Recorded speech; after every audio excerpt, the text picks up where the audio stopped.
শ্রদ্ধা ভরে স্মরণ করছি তানোর গোদাগাড়ির কৃতি সন্তান, সাবেক মন্ত্রী, বারবার নির্বাচিত সাংসদ। তো ডান্স কিং একাডেমির একজন তুখোড় dancer, please welcome on the stage miss Sumaiya. আমরা অনেকক্ষণ তো এই যে দেখো দেখো, যখনই হচ্ছে মেয়েদের ডান্স তখনই কিন্তু ছেলেরা একদম, হ্যাঁ, এই না না, অনেকক্ষণ তো আমরা কানের সেবা করলাম, তাহলে এবার একটু চোখের সেবা করাই যায়। আর তানোরের দুষ্টু ছেলেরা কোথায়? ওয়াও, এইভাবে লাউডলি করতে হবে সব সময়। এবং এইভাবেই কিন্তু আমাদেরকে সকলকে ঐক্যবদ্ধ থেকে খুনি হাসিনাকে প্রতিহত তো করেছে ছাত্র জনতা, সেই সাথে এখনো যদি কোনো ষড়যন্ত্র করে দেশ বিরোধী কোনো হায়ানো, তাকে কিন্তু এভাবেই প্রতিরোধ করব। একটা জোরে চিৎকার করে জানিয়ে দাও। ছাত্র দল আছে, যুব দল আছে, বিএনপি আছে, তারেক রহমান আছে, দেশ নেত্রী বেগম খালেদা জিয়া আছে। ওকে, সো চলে যাচ্ছি পারফরমেন্সে। তো সুমাইয়া এসেছো?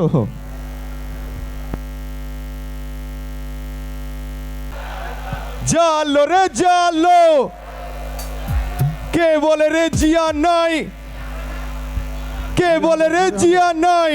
জোরে আরো জোরে। আসতে হচ্ছে কিন্তু এখনো কিন্তু সাউন্ড আসছে না। তানোর তো কাপার কথা। ছাত্রলীগ কি আছে? ওরা পালিয়ে গেছে। খুনি হাসিনা কি আছে? পালিয়ে গেছে। একবার আমরা আবার জোরে স্লোগান দিব। ওকে, কে বলে রে জিয়া নাই, কে বলে রে জিয়া নাই। ওকে, ধন্যবাদ। এবারে আমরা কাকে ডাকবো বলো তো? কাকে ডাকবো? আমরা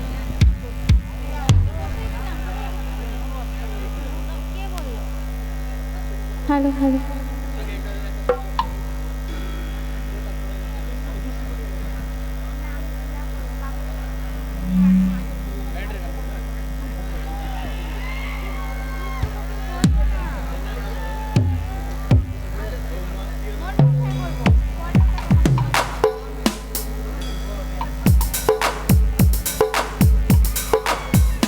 হ্যালো হ্যালো।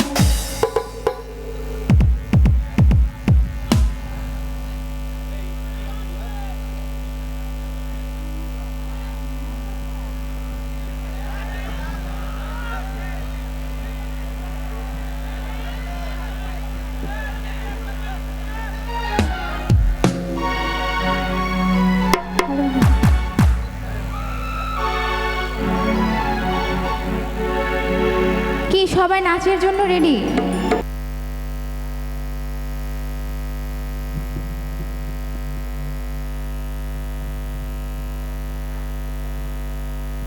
বন্ধুরা উপভোগ করছেন সবার আগে বাংলাদেশ কনসার্ট 2025।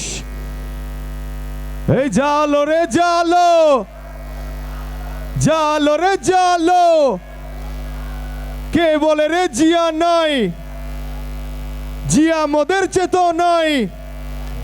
এই কে বলে রে জিয়া নাই।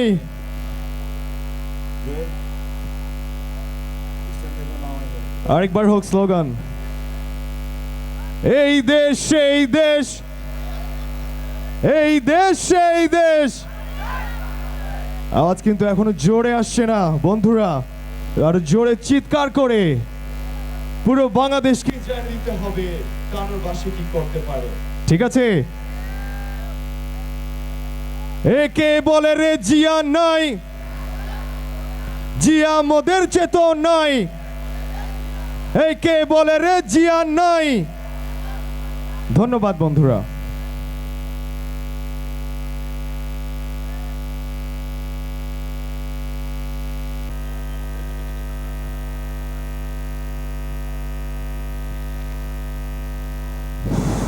আসসালামু আলাইকুম। আপনারা এখন যে ডকুমেন্টারিটা দেখবেন সেটা শেষে আপনারা ব্যক্তিটির পরিচয় প্রকাশ করা হবে আমাদের এখান থেকে। প্রয়াত ফহিমউদ্দিন ও মোসাম্মদ আনোয়ারা খাতুনের কোলজোড়ে 1-2-1958 ইংরেজি খ্রিস্টাব্দে জন্মগ্রহণ করেন এই উত্তরাঞ্চলের একজন কৃতি সন্তান। জনাব ফহিমউদ্দিন ও মাতা আনোয়ারা খাতুনের 9 সন্তান, এদের মধ্যে 8 জন পুত্র সন্তান ও 1 জন কন্যা সন্তান। সবচেয়ে বড় সন্তানের নাম হলো মোহাম্মদ ইনামুল হক। উনি পুলিশের সাবেক আইজিপি, এখন অবসরে জীবনযাপন করছেন।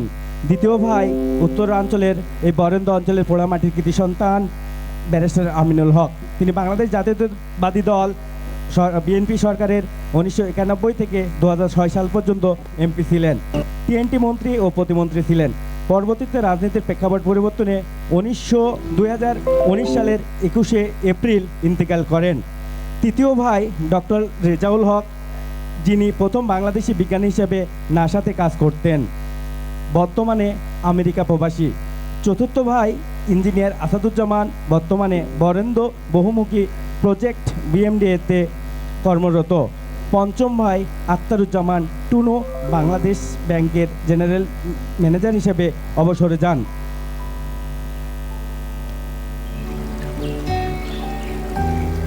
ষষ্ঠ ভাই ডক্টর আশরাফুদ্দিন, উনি বিদেশে বসবাস করেন।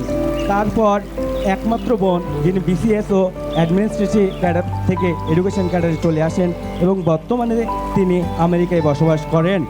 তারপরে যিনি জন্মগ্রহণ করেন, ওনার পরিচয় আরেকটু পরে। সর্বকনিষ্ঠ হলেন ডাক্তার ফরিদ। আমরা এতক্ষণ যে মানুষটির পরিচয় জানলাম, যিনি একটু আগে আমাদের মঞ্চে এসে কথা বলে গেলেন, তিনি আর কেউ নন, তিনি হলেন মেজর জেনারেল অবসরপ্রাপ্ত শরীফউদ্দিন মামা। শরীফউদ্দিন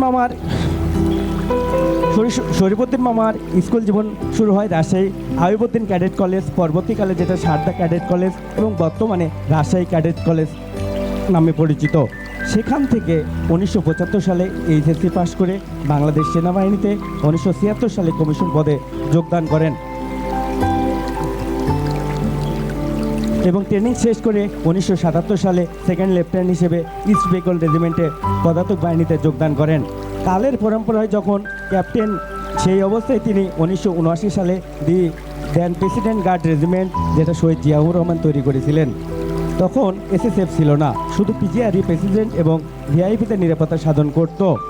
সেখানে মেজর জেনারেল অবসরপ্রাপ্ত শরীফউদ্দিনের বদলি হয় এবং অ্যাডভোকেট হিসেবে সেখানে কর্মরত ছিলেন। 30শে মে শহীদ জিয়াউর রহমানের মৃত্যুর পরে ওনাকে PGR থেকে ক্যাপ্টেন হিসেবে বাংলাদেশ মিলিটারি একাডেমিতে প্লাটুন কমান্ডার হিসেবে বদলি করেন। সেখানে 1983 সালে মেজর হিসেবে পদোন্নতি পান মেজর জেনারেল অবসরপ্রাপ্ত শরীফউদ্দিন। 1985 সালে পর্যন্ত সেখানে মেজর জেনারেল অবসরপ্রাপ্ত শরীফউদ্দিন স্যার চাকরি করেন। অতঃপর খাগড়াছড়িতে পদাতিক ব্যাটালিয়ন 13-তে বেঙ্গলে বদলি করা হয়। সেখানে দীর্ঘ 5 বছর চাকরি করেন তিনি। এর মধ্যে 2টি ইউনিট 32 বেঙ্গল ও 34 বেঙ্গল শিফট করেন, কিন্তু তিনি থেকে যান ওইখানে। পরবর্তীকালে ওইখান থেকে ওনাকে অ্যাডজাস্ট করা হয়। যখন মেজর জেনারেল অবসরপ্রাপ্ত শরীফউদ্দিন স্যার সিনিয়রিটি আসে 2 IC হিসেবে 5 বেঙ্গলে এবং 5 বেঙ্গলে 2 IC হিসেবে রাঙ্গামাটিতে চাকরি করার পরে যখন পদোন্নতি ডিউ হয় 1992 সালে, তখন মেজর জেনারেল অবসরপ্রাপ্ত শরীফউদ্দিনকে অপশন দেওয়া হয় যে আপনি বিদেশ মিশনে যাবেন অথবা র্যাঙ্ক করবেন। মেজর হিসেবে তিনি ফেরত আসবেন, আবার মিশন শেষে আপনি কর্নেল হিসেবে পদোন্নতি পাবেন। তখন সেটা না খোঁজ করে মেজর জেনারেল শরীফউদ্দিন সাহেব স্যার বলছিলেন, ঠিক আছে, যদি পদোন্নতি হয়ে থাকে তাহলে আমাকে র্যাঙ্ক দেওয়া হোক। যার কারণে সেনাবাহিনী কর্তৃপক্ষ মেজর জেনারেলের উপর ক্ষুব্ধ হন। সেখানে পোস্টিং করা হয়। 1 বছর পরে কর্নেল হিসাবে ইউনিসোম বা সোমালিয়াতে শান্তিরক্ষা মিশনে ছিলেন। পাঠানো হয় 1995 সালে। 1996 সালে সেনা সদরে পোস্টিং ছিল এজি ক্যাডেট হিসেবে কলেজ হিসেবে। সেখান যেহেতু তখন নির্বাচনের সময় ছিল, সেহেতু 1 বছরের জন্য চায়নাতে পাঠানো হয় চাইনিজ আর্মি কমান্ড কলেজে, যেটা জয়েন্ট টেকটিস কোর্সের জন্য। সেখানে 1 বছর থাকার পর মেজর জেনারেল অবসরপ্রাপ্ত শরীফউদ্দিন 1997 সালে দেশে ফিরে আসেন। ফেরত আসার পর কুমিল্লাতে বদলি করা হয় 51 বেঙ্গলের অধিনায়ক হিসেবে। সেখান থেকে 1999 সালে তৎকালীন BGP-তে বদলি করা হয়। সেই BDR-এ বদলি করা হয় ঠাকুরগাঁও 3য় ব্যাটালিয়নের CO হিসেবে। আবার যখন 2000 সালে নভেম্বর মাসে সিয়েরা জাতিসংঘের মিশনে দ্বিতীয়বারের মধ্যে বিদেশ যান মেজর জেনারেল অবসরপ্রাপ্ত শরীফউদ্দিন। 1 বছর মিশন করার পরে যখন আওয়ামী লীগ সরকার বর্তমান বিএনপি সরকারের কাছে ক্ষমতা হস্তান্তর করেন, তখন 2001 সালে এসে তৎকালীন প্রধানমন্ত্রী বেগম খালেদা জিয়ার প্রথমে সহকারী, পরবর্তীকালে ডেপুটি এবং পরবর্তীকালে সামরিক সচিব হিসেবে কাজ করেন। এবং পরবর্তীতে আর্মি 46 পদাতিক ব্রিগেড কমান্ডার হিসেবে ব্রিগেডিয়ার হিসেবে কাজ করেন এবং পদোন্নতি পেয়ে 55 পদাতিক ডিভিশন ও যশোর অঞ্চলের ডিওসি এবং এরিয়া কমান্ডার হিসেবে কাজে যোগদান করেন। 2007 সালের মার্চ মাসে যশোর থেকে ফেরত নিয়ে আসা হয় মেজর জেনারেল অবসরপ্রাপ্ত শরীফউদ্দিন স্যারকে এবং BIISS 20 ডিরেক্টর জেনারেল হিসেবে 3 মাসের চাকরিরত অবস্থায় এবং প্রথম যাদের অব্যাহতি দেওয়া হয় তাদের মধ্যে 2008 সালে চাকরি থেকে অবসরে যান মেজর জেনারেল অবসরপ্রাপ্ত শরীফউদ্দিন স্যার। যদিও লেখা আছে চাকরিতে সন্তোষজনক, কিন্তু প্রথমে ভিকটিম হিসেবেই ওনাকে তার চাকরি থেকে অব্যাহতি দেওয়া হয়। পরবর্তীকালে বিএনপি সরকারের রাজনীতির সাথে সংশ্লিষ্ট হয় এবং পারিবারিকভাবে যেহেতু রাজনীতি, সেক্ষেত্রে পরবর্তীকালে ব্যারিস্টার মোহাম্মদ আমিনুল হকের ছেড়ে দেওয়া আসন রাজশাহী 1 সংসদীয় আসন 52, যেটা তানোর গোদাগাড়ি উপজেলা মিলে 4টি পৌরসভা ও 14টা ইউনিয়ন নিয়ে এই পৌরসভার পোড়ামাটির প্রতিটি আনাচে কানাচে কাজ করে যাচ্ছেন আমার আপনার সকলের শ্রদ্ধাভাজন এবং আস্থার জায়গা মেজর জেনারেল অবসরপ্রাপ্ত শরীফউদ্দিন মামা। সকলকে অসংখ্য ধন্যবাদ আমাদের সাথে থাকার জন্য।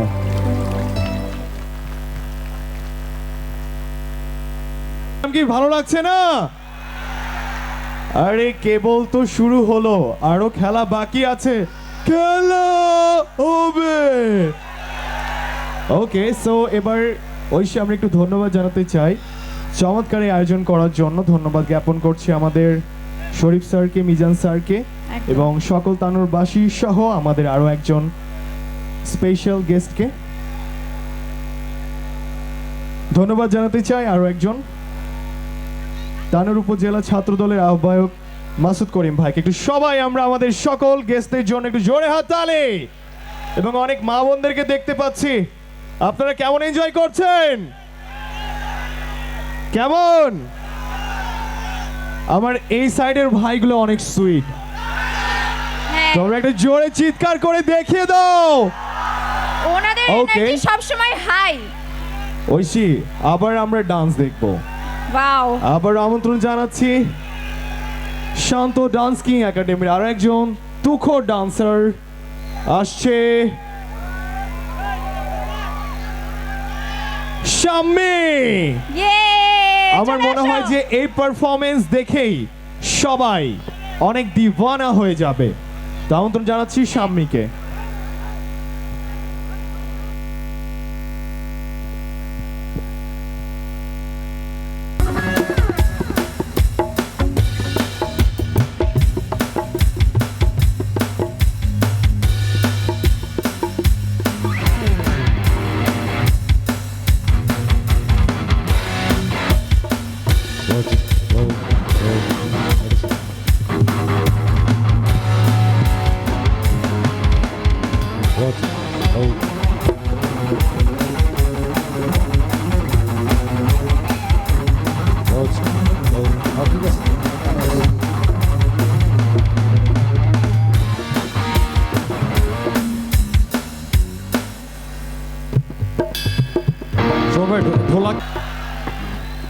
বিশেষভাবে কৃতজ্ঞতা তানোরবাসীর সবাইকে, স্পেশালি ধন্যবাদ আমাদের সবার প্রিয় মেজর জেনারেল শরীফউদ্দিন শরীফ সাহেবকে এত সুন্দর একটা আয়োজনের জন্য।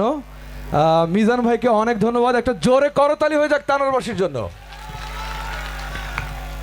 আমরা একটু জোরে, আজকে আমরা যেহেতু মুক্ত বাংলাদেশে এসেছি, অনেক দিনের অনেক প্রতীক্ষার কারণে আমরা আবার সেই পুনরুজ্জীবিত বাংলাদেশকে ফিরে পেয়েছি, জাতীয়তাবাদের বাংলাদেশকে ফিরে পেয়েছি। আমরা ফিরে পেয়েছি এই বাংলাদেশের লাখো মানুষের মনের আকাঙ্ক্ষার কথা। আমরা পেয়েছি মেজর জেনারেল শরীফ সাহেবকে, যিনি আপনাদের মাঝে এসছেন আজকে আপনাদের সাথে কথা বলার জন্য। এটাই সবচেয়ে বড় উদ্যোগ, ভালোবাসা। অনুরোধের অনেক গান আছে, আর আমি নিজেও তানোরে, আমার বাবা চাকরি করেছেন ওসি সালাউদ্দিন সাহেব, দীর্ঘদিন তানোরে থাকা হয়েছে। আবার প্রায় 24 বছর পরে তানোরে পা দিয়েছি। আমার অনেক বন্ধু বান্ধব এখানে আছে, উপস্থিত হয়েছে। আমি তানোর পাইলট থেকে এসএসসি করেছিলাম 2000 সালে। তো তারপর থেকে তানোরের এই মানুষের প্রতি ভালোবাসা ছিল অন্যরকম। তানোর আমার কাছে ভালোবাসার একটা জায়গা। বাংলাদেশের অনেক জায়গায় গিয়েছি, কিন্তু তানোরবাসীর মতো এরকম ভালোবাসা খুব কম পেয়েছি। আপনাদের জন্য একটা জোরে করতালি হয়ে যাক। শীতের রাতে আমরা একটু গান গাইব, আনন্দ নিব, আমাদের দেশীয় সংস্কৃতির বিচরণে যেভাবে আমরা এগোচ্ছি, আমরা জাতীয়তাবাদী সৈনিক হিসেবে আগাবো এবং বাংলাদেশের সাথে আগাবো। আমরা একটা গান দিয়ে শুরু করছি। এটা আমাদের সকলের প্রিয় একটা গান, আমাদের জাতীয়তাবাদের গান। আমরা একসঙ্গে গাইবো আজকে।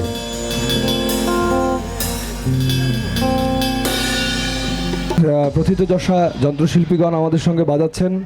কিবোর্ডে আছেন আলামিন, গিটারে আছেন সিফাত, অক্টোপ্যাড এবং ড্রামসে আছেন দীপু ভাই, পারকাশনে আছেন সজল এবং বেস গিটারে আছেন রাহিদ। একটা জোরে করতালি চাই সবার জন্য। ধন্যবাদ জানাতে চাই আমার সহকর্মী, আমার বড় ভাই এবং আমার একজন অন্যরকম অভিভাবক মুহিন ভাই আমাকে আজকে এই আয়োজনে নিয়ে এসেছেন। তার সাথে আমি এসেছি, অনেক ভালো লাগছে। আর সেই সাথে সব থেকে বড় কথা, সবার আগে বাংলাদেশ, তো বাংলাদেশকে আমরাই সামনের দিকে এগিয়ে নিয়ে যাব। তো সবাইকে অনেক অনেক পরিশ্রম করতে হবে, এই জন্য সবাইকে ভালো মন্দ বুঝতে হবে, সবাইকে সবার ভালো বুঝতে হবে এবং সবার আগে বাংলাদেশকে এগিয়ে নিয়ে যেতে হবে। জোরে একটা তালি হবে সবার। Thank you.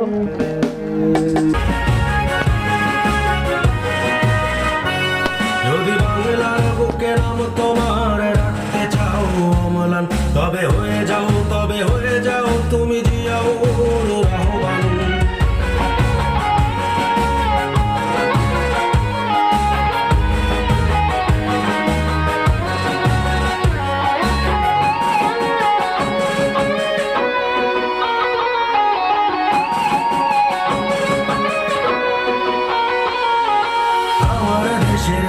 সেনা গাইব তোমার গান, চিরদিনই আমি রচে যাব বিজয়ের জয়গান। আমার দেশের বীর সেনা গাইব তোমার গান, চিরদিনই আমি রচে যাব বিজয়ের জয়গান। আলোর ঘাটের বীর সেনা জিয়াউর রহমান, যদি বাংলার বুকে নাম তোমার রাখতে চাও অম্লান। যদি বাংলার বুকে নাম তোমার রাখতে চাও অম্লান, তবে হয়ে যাও তুমি জিয়াউর রহমান।